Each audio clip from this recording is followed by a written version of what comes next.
Blue economy and fisheries is now the new frontier for economic development.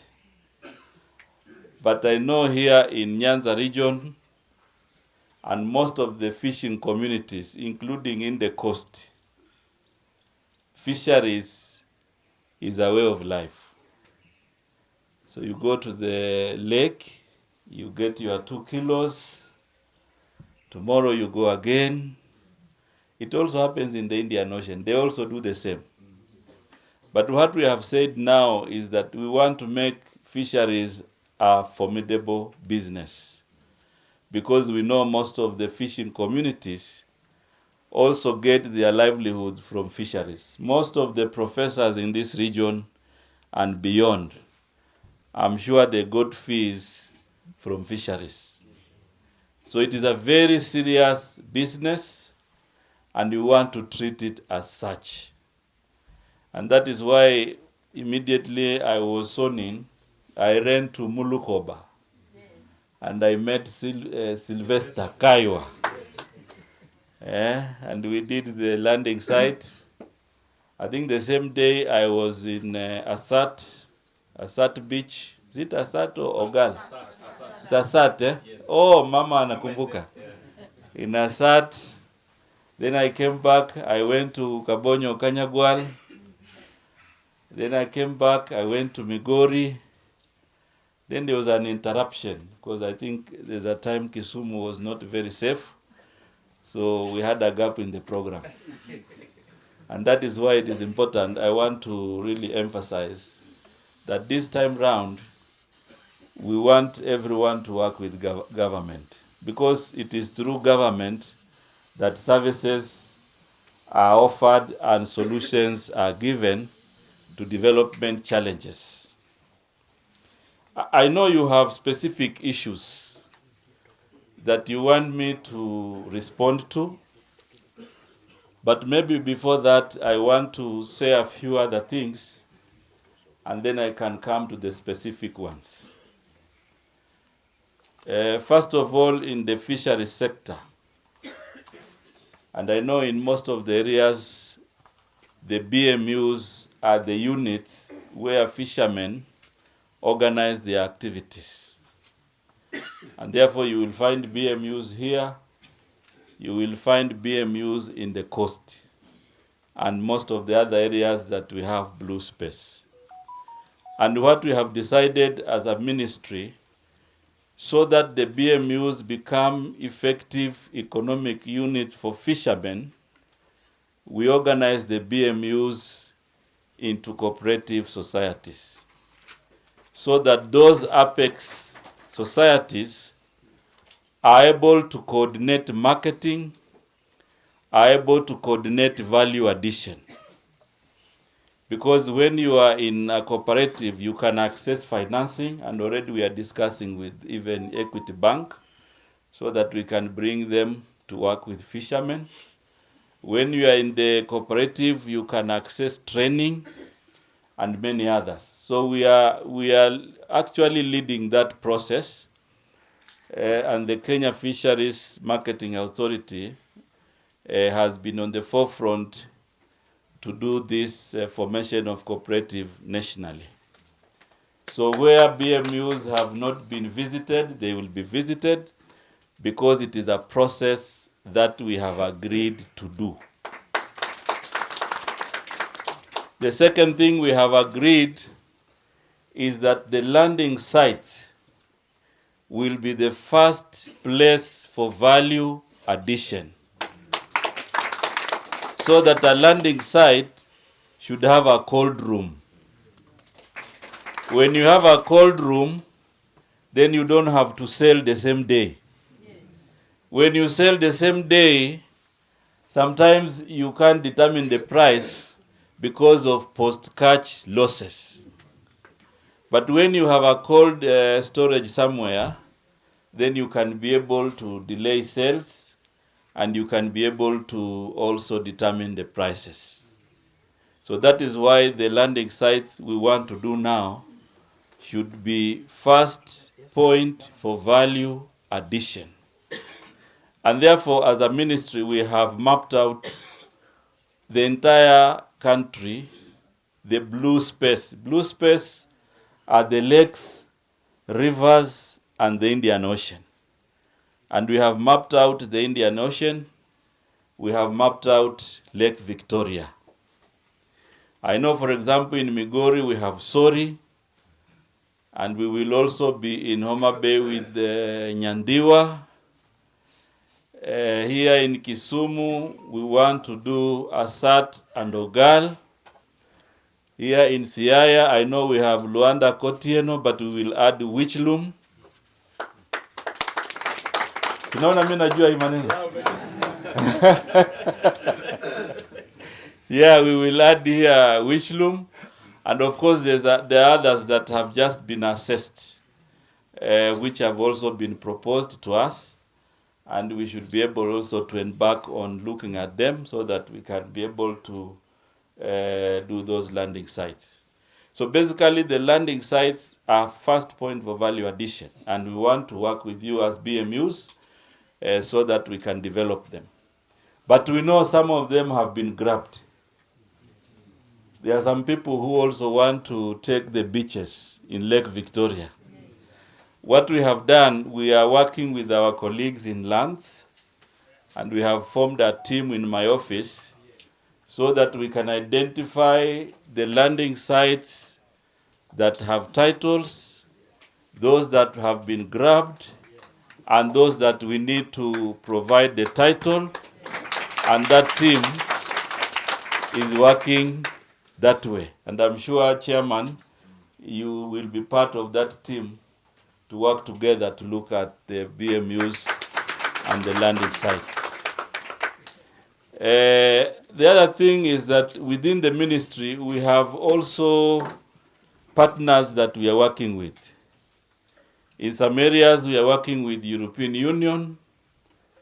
In some areas, we are working with the World Bank. In this region in particular, we are working with IFAD. And what we have said to all the people or the organizations working with the ministry, they need to realign their priorities so that those priorities are aligned to those of BMUs and the ministry. When I looked at some of the funds, they were funding activities that do not have a direct link with fishermen. For example, in coast, the World Bank has a 10 billion partnership with the government of Kenya. And we looked at that particular resource line by line. And whatever you saw us doing in the last few weeks was a result of that review. Now, for the counties in the Lake region and Western region and part of Mount Kenya, there's a funding of 14.9 billion. That funding is supposed to be relooked at line by line, because we know the fishermen, when we buy vehicles for county governments, it is not going directly to the fishermen. When we buy motorcycles for officers in the county government, it's not going directly to the fishermen. So I have called a meeting of all the 15 governors who are supposed to be benefiting from the 14.9, so that we redirect most of the resources to fishermen. And I think that is why, Chairman, you are saying I went the other side, now I want to come this side. You know, I began here. Then I went the other side. So once we do the line by line, and that line by line will mean we want that funding to fund more landing sites. We want that funding to fund more boats. We want that to provide some training facility for BMUs. So once we agree with the county governments, and of course the chair will be there, then now we will be able to roll out activities. Already we have agreed with the director of IFAD in the country that we need to do that. So I will be coming soon once we are through, so that we can agree with you on the interventions that we need to roll out. These issues of security in Lake Victoria, they don't even need a long passage. Because I know we have discussed this. When I came to Busia, it was raised. When I came to Kisumu here, it was raised. And we had meetings with the security team. But I want to assure you, we also had an agenda in cabinet on this cross-border insecurity, conflicts, and arrests by Ugandan authorities to our fishermen. Some of these arrests, the boats are taken, the nets are taken, you are fined. Sometimes even when you are released, they don't give you back. Sindio? So it is already something we discussed in cabinet, and we agreed that we'll have a multi-agency team which will handle this matter with our Ugandan counterparts. When we met in the Lake Victoria meeting in Kampala, we also agreed that this is an agenda we will profile to the East Africa community so that it can be handled once and for all. Tofauti ya maoni isifanye nchi yetu ama sehemu hii ya Nyanza ikakosa huduma. Sisi tumepatiwa kazi hii tuhudumie hawa wavuvi na Wakenya wengine. Tufanyeni kazi. Kwanza hii miaka 5 ya kwanza tufanye kazi sana kwa ushirikiano. Alafu ikifika 2027 si watu watajitokeza tena. Kuanzia MCA mpaka president. Tutawapima tena. Tutaangalia hii serikali ya William Ruto ilitufanyia nini? Si namna hiyo? Huyu mpya anatuambia maneno mazuri, alitufanyia nini? Tutafanya hivyo? Alafu turudi kwa kituo, tupige kura. Tukimaliza kura, tunarudi tena kufanyiwa nini? Kazi. Si namna hiyo? Hiyo ndio demokrasia. Kwa hivyo mimi nawashukuru sana. Na unajua mimi ni waziri tu, si bwana siasa. Lakini zilipigiwa kura miaka 10. Si nilikuwa najitetea huko. Kwa hivyo pia mimi nawaeleza kwa unyenyekevu. Tufanye kwa ushirikiano. Hii Nyanza ni Kenya. Hizi kaunti zote hapa inahitaji huduma ya serikali. Na sisi tuko tayari. We will do everything possible to create an enabling environment for fishermen. For a start, that Kabonyo Training Institute, I am aware CS Mvurya is working on it. It will be officially launched soon. Immediately it is launched, we will come there with officials from my ministry. We will set up a digital hub there, a digital laboratory, so that the fishermen can also be digitally, the work training can also be digitally enabled. But because as part and parcel of our digitalization agenda, we have got an ambitious program of setting up digital laboratories at the grassroots level. Each and every ward in this country, we are going to set up a digital laboratory. We want to go a step further as a means of augmenting your efforts to set up a digital laboratory in each and every fish business centers. We will do that for you so that you get adequate ICT skills so that you market your produce online. The world has today changed. You don't need to physically interact with the consumer of your products. There is no need of the market interfacing physically with the source of the commodity. Your marketing will be done online. And that's why we want to set up these digital laboratories for you people within your beach unit so that you are able to pursue e-commerce. The beauty of this is that you can even market your fish internationally from where you are. Yeah? Internationally. As opposed to physically carrying fish on your head to go abroad and take it to some market there. You do it online. you do it online. Yeah? So we will support you people. I'm not a sector specialist, but from the little that I know is that the first cabinet meeting that we had under the government of His Excellency President William Samoei Ruto,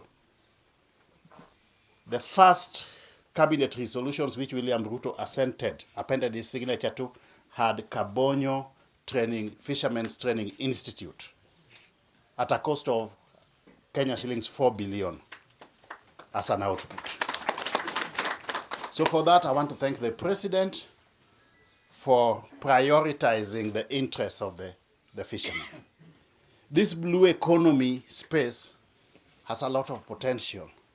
And within our Nyanza development plan, it is a standalone thematic area that under this government of William Ruto, we want to do what is possible to enable the fishermen within or around the lake region exploit their full potential. This morning, early morning today, I had a meeting with a technical team, secretariat that is coming up with a major international conference for the Nyanza region, or the lake region for that matter. And fishing is at the core of it. So even as the people of this region, when we are organizing that international conference, again, among other government entities or functional domains, we will be partnering with the Ministry of the Blue Economy. Two, as government of Kenya Kwanza, under the leadership and tutelage of His Excellency the President, William Samoei Ruto, we have stated unequivocally that our priority in this region is economic development, empowerment of the people, addressing the challenges facing the common mwananchi. So over and above fishing, we want to address issues of roads, issues of electricity, issues of agriculture, issues of mining, which again falls under his ministry. One challenge, Waziri, that we have again in this area is that there are small mineral locations within this area. In fact, one is even next to one of my shambas here. I think I even mentioned it to you sometime. But these mineral sites, the only indicator that enables you determine that mining has gone on in a given region is a big hole, yeah, a gaping hole that has remained unattended to. You don't see any change in the standards of living of the people in whose plots the mining has been undertaken. So maybe, and this I'll discuss for you, I'll discuss with you at some point in time, maybe there's a need to review the policies so that where mining has taken place, a substantial proportion of the revenues emanating from that mining should be plowed back to the local community. That's the only way we can uplift the standards of living of the people based on the comparative advantages of this region. We have got mining here in Asembo, we have mining in Sakwa, we have large mineral deposits in Makalda, in Migori, and many other places. So that's a major, a tangible potential source of income for this region. So my brothers and sisters, that is exactly what the Kenya Kwanza government intends to do to address the challenges facing the common mwananchi. And we have to create an enabling environment for the government to do this. Yeah? An enabling environment. An enabling environment means that you be receptive to the government development agenda. Create that enabling environment. We have a government which is willing to support this region. For the first time since independence, we have a government that is keen on economic development of the Nyanza region. Let us create an enabling environment for it. We cannot be doing perpetual politics day in, day out. We have done it for 58 years. It has not helped us. Let us focus now on the politics of the economy. How we can exploit the potential in this region. How we can uplift the standards of living of the people. Number two, Waziri, is the most important thing to the fishermen of Homa Bay and the fishermen of Lake Victoria in total. The issue of insecurity. Waziri, we are losing a lot of money, and our people have continued to suffer from the hands of our brothers and sisters, mostly from the Republic of Uganda. All the departments doing enforcement have now moved closer to the borders of Kenya. And some of the activities they are doing, Waziri, are not activities that are backed by law. For instance, today, a number of my fishermen are arrested for using solar lights to carry out omena fishery. In the Republic of Kenya, we promote use of green energy. Waziri, I'm privileged also to sit at the LVA4 as a member of the senior officials, and also sit in the meetings of the coordinating, and also the first call, which I'm happy recently you visited and you are part of the team. We have never discussed matters on solar fishing. It is a matter under study, but our fishermen continuously are arrested because of that. Waziri, today, as we speak, our fishermen who are fishing for more than 1 or 2 days are carrying ice. The reason why they are carrying ice is because they fish, they take the fish, and they want to keep it safe and keep it fresh until after 2 days when they land. When they are found with ice, wanashikwa. The argument of the FPU is that those who are using ice are taking a lot of days to fish. That's the reason they are giving. Regionally, we have not passed that into law. So, and then now they are continuously arresting and confiscating. Waziri, we are asking you that we convene a high-level power delegation so that this matter is settled. And if possible, Waziri, you remember His Excellency the President, when he visited his friend, when celebrating the 60th anniversary, he spoke about borderless economy. He also spoke about a borderless East Africa community. Lake Victoria, the only problem we are talking about is fish. But fish does not know these borders. So if the president agreed that we need a borderless economy, and the umbilical cord of East Africa is Lake Victoria. So that's where we need to start, Waziri. So that we have a borderless East Africa community, and if possible, we agitate for a single licensing, so long as people are following the law.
So we all happy ni waziri obiro molemo wa. Kendo wuoyo koda. Jadi mondo akekendo. Waziri, that's a confirmation.